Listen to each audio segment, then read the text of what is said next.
Hello everyone and welcome back to Crafty. This is Veronica and today I am here with a short update regarding the cover of this baby boy folio, double folio that I made. If you remember, I had flowers here and then I looked and something wasn't, completely okay with me. It felt a bit like those flowers were a bit too feminine for considering that this is a baby boy album.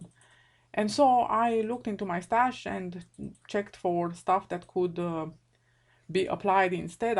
And I needed something more colorful, so I found these die-cut balloons that were also embossed, as I think you can see. I hope you can see.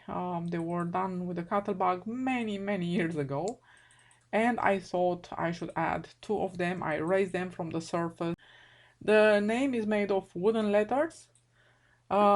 So I colored it in blue again to bring more color to the whole thing.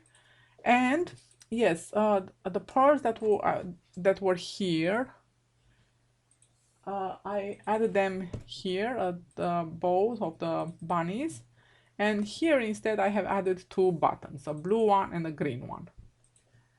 And that's about it. That's what I've done, and I think now it's a bit more masculine. What I like about these balloons is that they have this cut in them that actually imitates the the light, where the light would fall. Very realistic.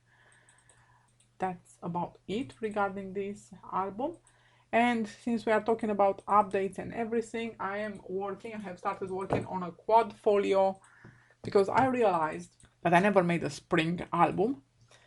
And since I still had papers from 3 years ago, I thought I should make this quad folio. I made already the cover for, and I will soon start decorating it, and I'm thinking to make a process video about it. I really hope you like this cover, and that's about it. Thank you so much for watching. I will be seeing you soon. Bye bye.